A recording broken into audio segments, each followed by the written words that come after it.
Assalamualaikum warahmatullahi wabarakatuh.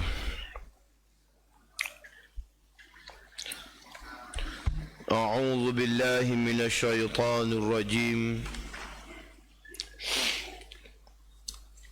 Bismillahirrahmanirrahim. Alhamdulillahi rabbil alamin. Wassalatu wassalamu ala ashrafil anbiya'i wal mursalin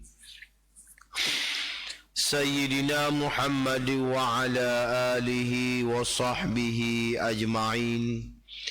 Subhanaka la ilma lana illa ma 'allamtana innaka antal alimul hakim. ولا حول ولا قوة إلا بالله العلي العظيم. اللهم إنا نسألك علما نافعا ونسألك رزقا طيبا ونسألك عملا متقبلا. اللهم إنا نعوذ بك من علم لا ينفع وقلب لا يخشع وعمل لا يرفع والدعاء لا يسمع. اللهم لا تؤاخذني بما يقولون واغفر لي مما لا يعلمون واجعلني خيرا مما يظنون. أما بعد. Alhamdulillah, kita panjatkan kesyukuran kehadiran Allah Subhanahu wa ta'ala kerana nikmat yang sangat besar Allah Ta'ala masih lagi berikan, anugerahkan kepada kita. Mudah-mudahan nikmat yang Allah Ta'ala kurniakan kepada kita, kita guna sebaik mungkin, kita guna dengan betul. Mudah-mudahan Allah Ta'ala berkati, Allah Ta'ala rahmati kehidupan kita, insya-Allah. Kita sambung pengajian kita Hayatut Tabi'in yang seterusnya, iaitu Amir bin Syurahbil. Amir bin Syurahbil ataupun masyhur dengan Asy-Sya'bi. Amir ni ataupun gelaran dia Asy-Sya'bi, dia lahir 6 tahun selepas kewafatan Sayyidina Umar Al-Khattab radhiyallahu ta'ala anhu. 6 tahun Sayyidina Umar wafat, mati, maka lahirlah dia, iaitu Syurahbil. Amir ataupun nama gelaran dia sebagai Asy-Sya'bi. Dia lahir di Kufah. Dia lahir di Kufah. Walau bagaimanapun dia sentiasa ke Madinah. Dia sentiasa ke Madinah untuk belajar dengan sahabat-sahabat Nabi. Kalau kita tengok dalam kitab ni lebih daripada 500 orang sahabat Nabi yang dia ni belajar.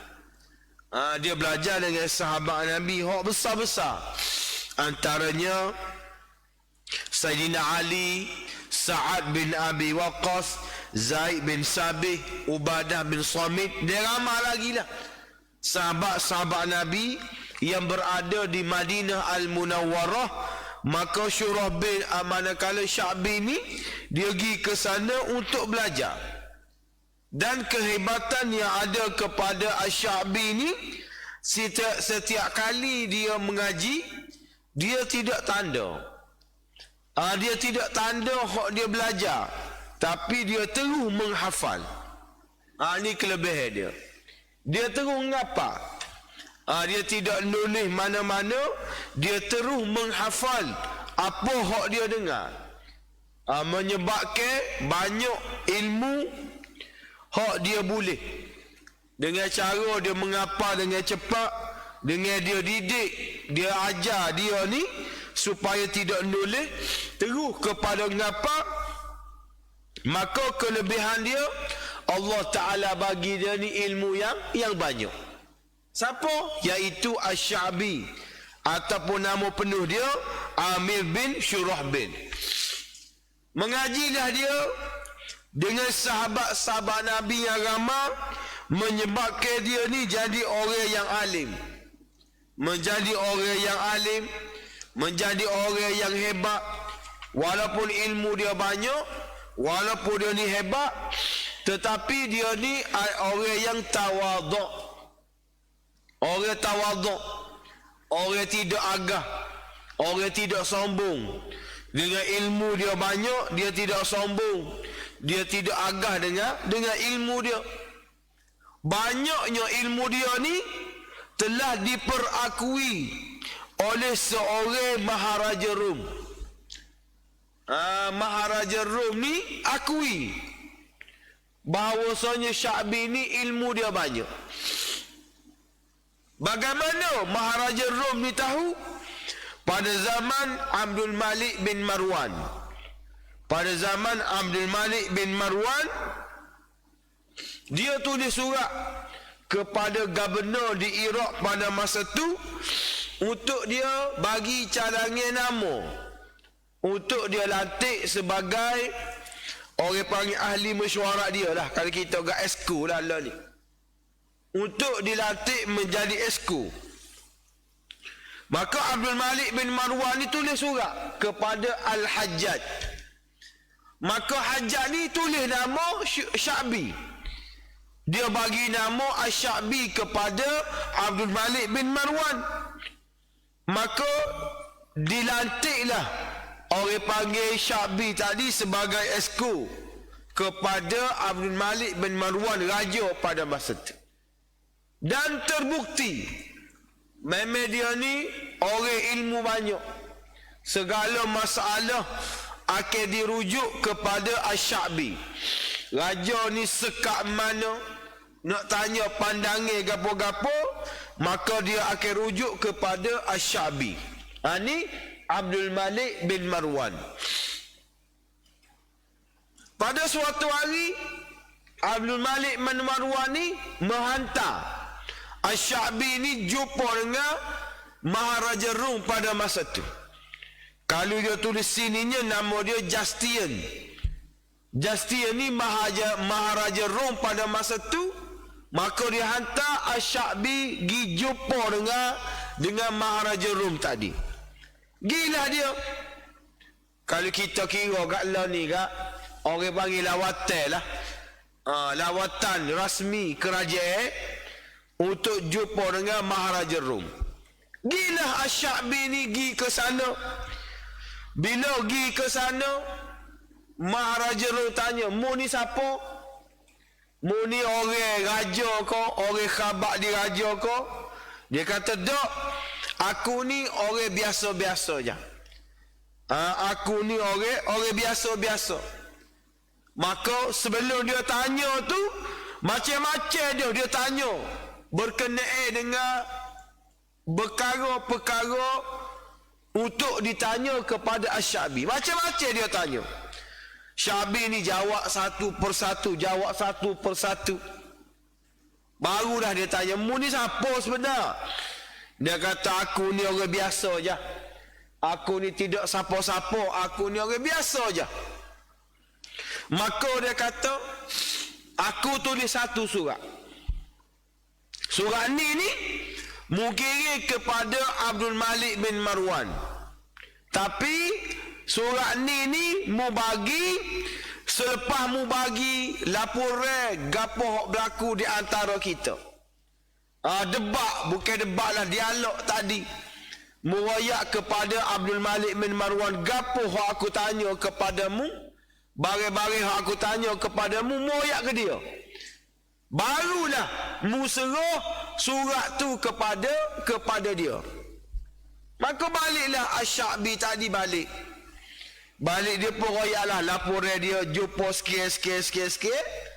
Maka dia pun kata, dia ni bagi surat kepada mu wahai khalifah. Ada surat. Dia pun holor surat tadi. Maka dia pun tinggal. Asy-Sya'bi tinggal, Abdul Malik bin Marwan tinggal. Jadi dia tak tahu isi kandungan surat tu gapo.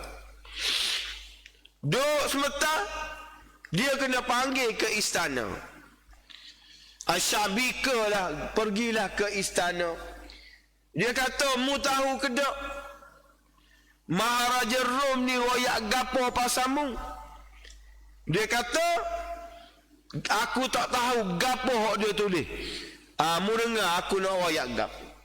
Dia kata dia bangga kerana adanya orang Arab yang hebat sepertimu. Dia kata, aku bangga kerana ada orang Arab yang hebat sepertimu. Maka dia royak lagi. Dia royak dalam surah aku ni. Dia kata, dengan kehebatanmu ni boleh menyebabkan tempat aku tergugak. Abdul Malik kata, Maharaja Rum tu dia kata, kalau orang ni hebat, mu ni tak lama dah. Mu ni akan dicabar, mu ni dalam keadaan yang tak selamat. Kerana dia bijak padamu, kerana dia hebat padamu, maka dia suruh aku bunuhmu. Maharaja Rum tadi, dia suruh aku bunuhmu. Sebab apa? Sebab dengan ilmumu, dengan kehebatanmu, menyebabkan tempat aku tergugak. Tak lama lah lepas ni mula akan duduk tempat aku. Maka Abdul Malik bin Marwan kata, dia minta aku bunuhmu. Ni orang jahatnya Maharaja Rum ni. Sebab apa? Sebab dia tak boleh tengok orang lebih pada dia. Begitulah hak serotinya lagu tu lah. Orang pokok ni kalau dia tengok ada raja-raja dulu lah. Kalau dia tengok ada orang hebat pada dia, dia tengok orang ni bisa pada dia, dia akan bunuh. Ni raja-raja kafir. Raja-raja kafir, dia tengok kalau ada orang hebat pada dia, orang bijak pada dia, dia bunuh. Awal-awal sebab bimbang. Takut tempat dia tergugak, tahta dia tergugak. Nak ayatnya Maharaja Rum ni takut dengan kehebatan, dengan keilmuan yang ada kepada Asy-Sya'bi. Asy-Sya'bi ni sebagaimana yang Ambo sebut, sebagaimana Ambo royak tadi, dia ni orang warak, dia ni orang tawaduk, dia ni orang juru, dia tidak mangguk, dia tidak orang panggil lupa diri, tak. Pernah berlaku dalam satu kisah, apabila muka dia ni orang hebat, dia ni orang alim, dia ni orang warak.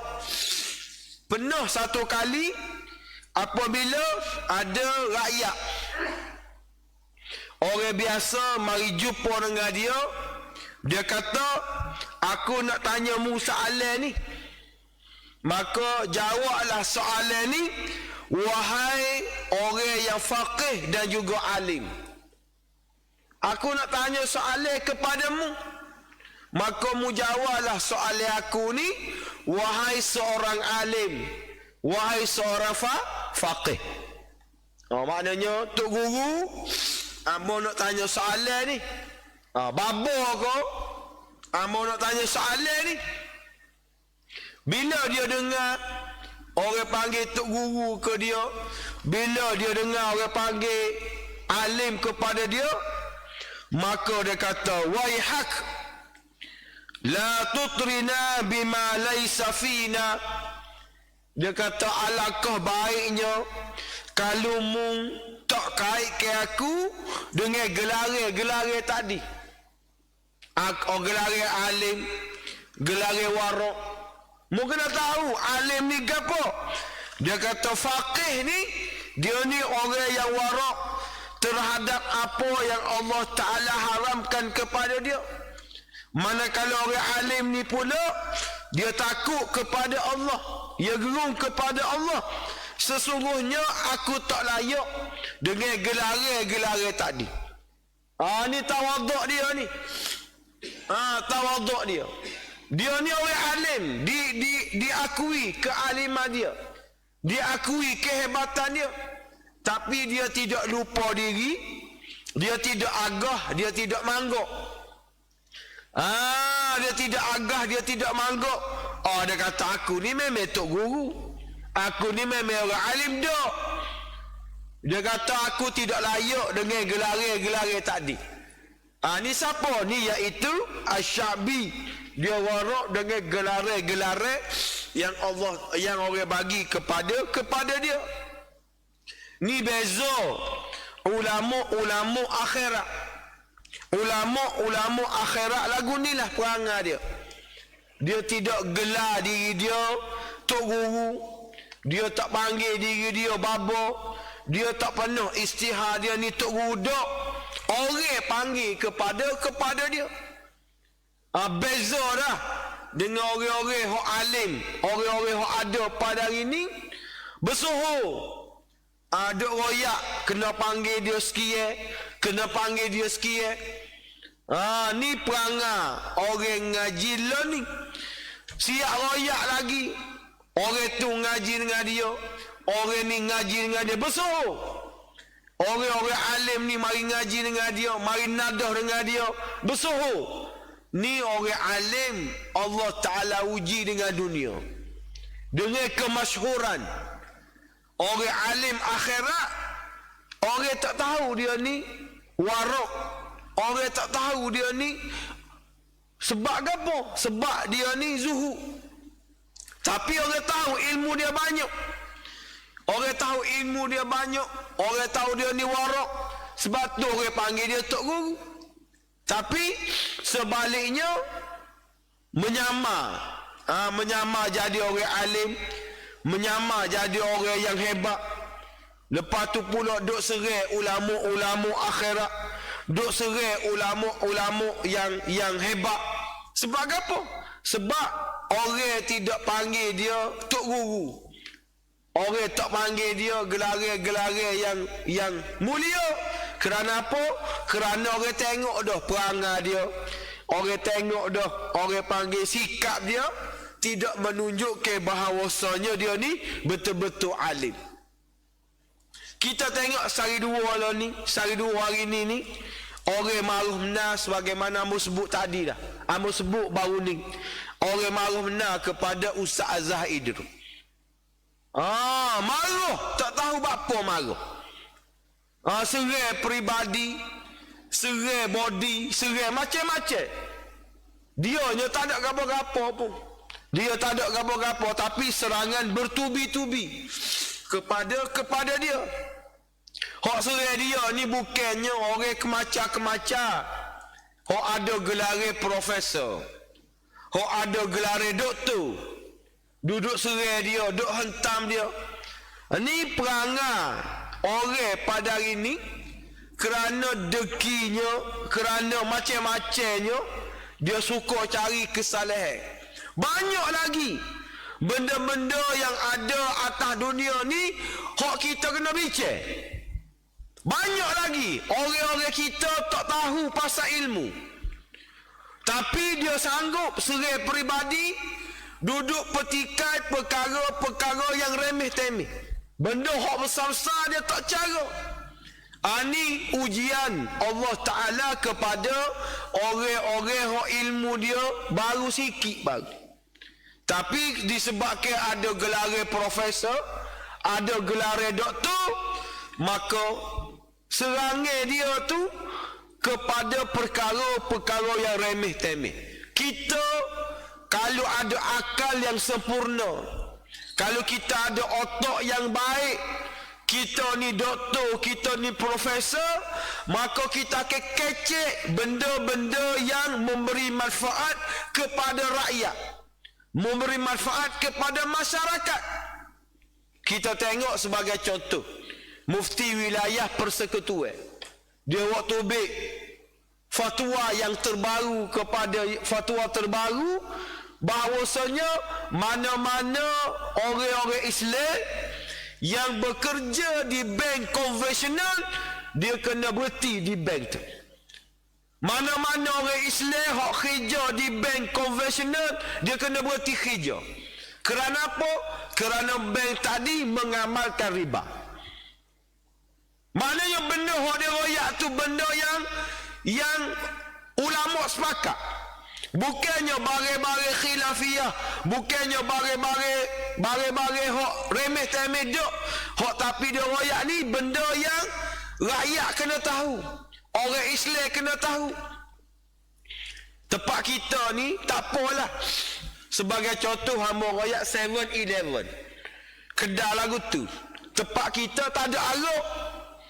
7-Eleven kita ni tak ada tempat arak, tak ada jual arak. Tapi tempat-tempat lain, negeri-negeri lain, dia ada tempat untuk jual arak. Arak ni hok beli pun haram, hok jual pun haram, hok serve pun haram, hok berkaitan dengan arak ni berdosa belaka. Dosa belaka. Maka nak selamat, dia kena cari tempat kerja lain.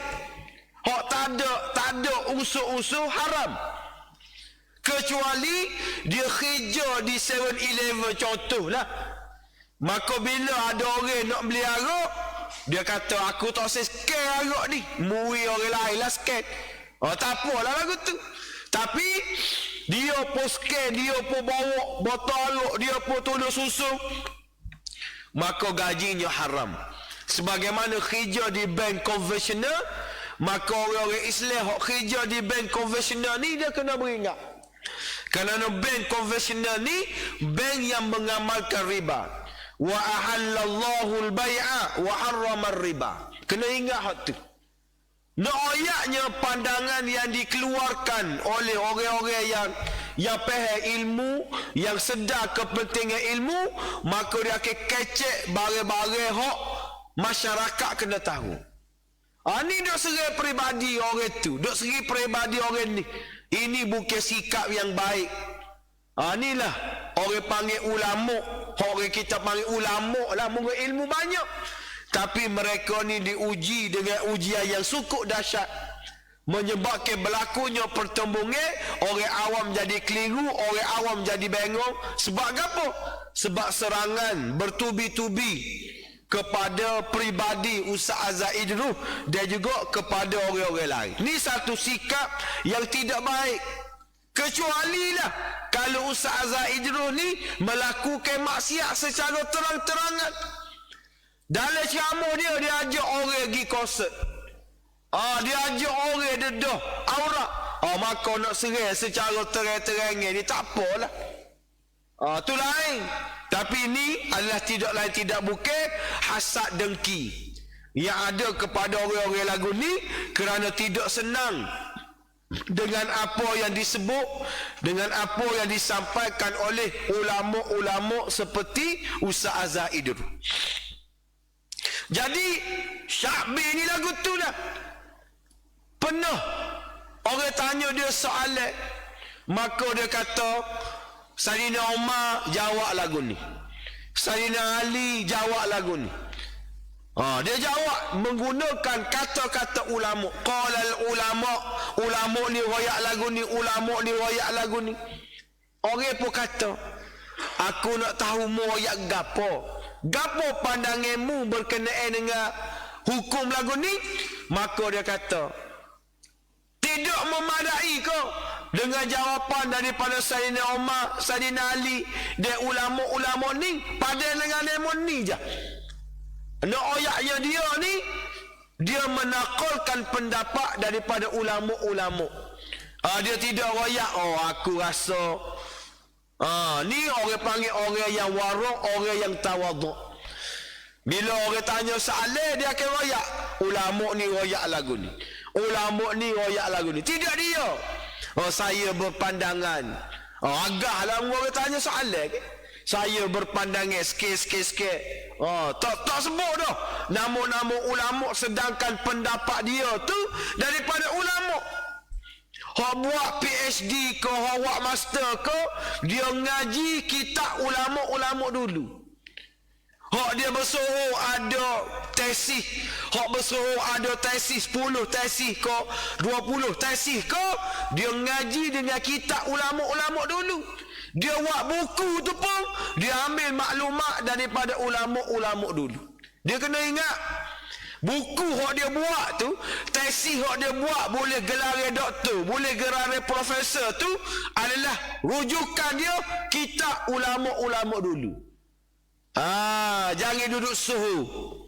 Mu tu pun ambil daripada orang lain. Ulama dulu juga ilmu. Ni nak ayatnya tak adanya tawaduk, tak adanya warak. Sebab apa? Sebab aku ni ilmu banyak. Sebab tu kalau kita tengok Ustaz Azhar Idrus, cara dia jawab. Ustaz Azhar Idrus, cara dia jawab comel. Ulama ni kata lagu ni. Dalam kitab ni royak lagu ni. Sebab warak dia tu, tawaduk dia tu. Kerana ilmu hak dia ni bukan hak dia.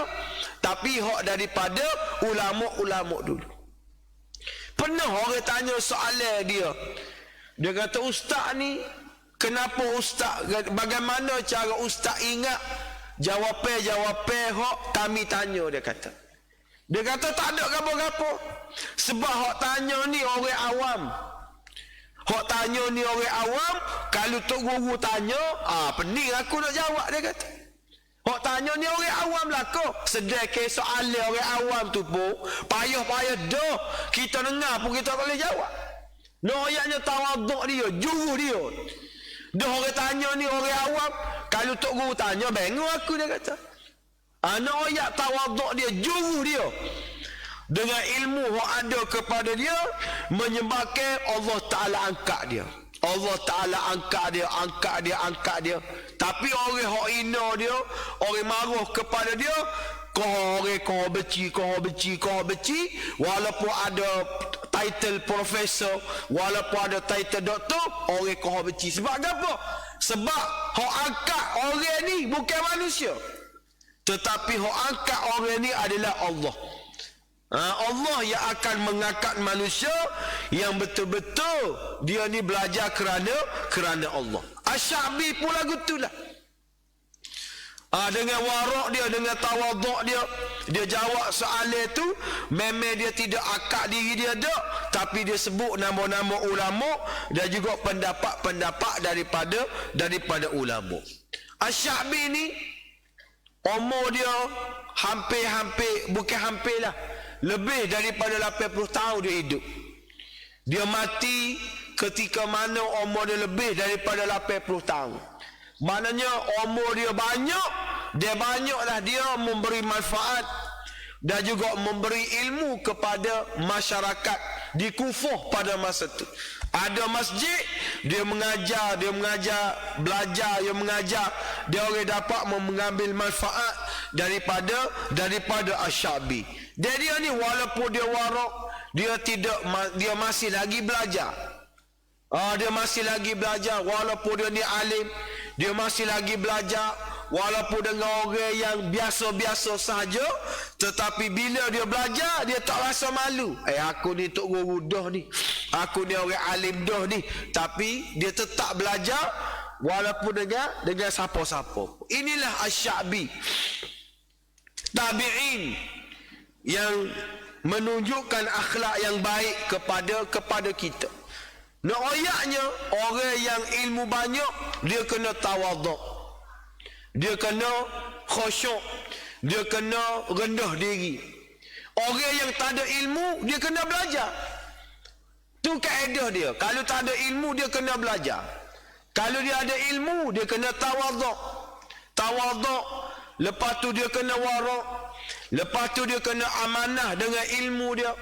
Kena royak benda hak betul-betul, benda hak salah-salah, kena royak. Walaupun benda tu sensitif, walaupun benda tu orang panggil mengganggu gugat, orang panggil kepentingan individu, tapi kalau benda tu betul, kena royak. Kerana apa? Kerana amanah ilmu tu sangat-sangat penting. Orang yang tak ada ilmu, dia kena mengaji, dia kena belajar. Supaya ngambor ni masih lagi ngaji, masih lagi nada. Kita ni pun ngaji lagi. Ngaji lagi sebab ilmu kau ngaji, kau banyak, kita rasa kita ni jahil. Kita ngaji, kau ngaji, kau jahil. Kau ngaji, kau jahil. Bab fiqh, bab semaya pun kita tukar takir lagi. Jadi nak ayatnya, ngaji ni siapa bila-bila. Siapa bila-bila, sehingga mana kita mati, barulah berhentinya belajar. Selagi mana tak mati, selagi itulah kita kena belajar. Kita kena nuntut ilmu supaya kita selamat dunia dan akhirat. Amal ibadat yang kita buat kena dengan Allah Subhanahu wa taala. Cukup sakat tu dulu. Mudah-mudahan Allah Ta'ala berkati ilmu yang kita belajar.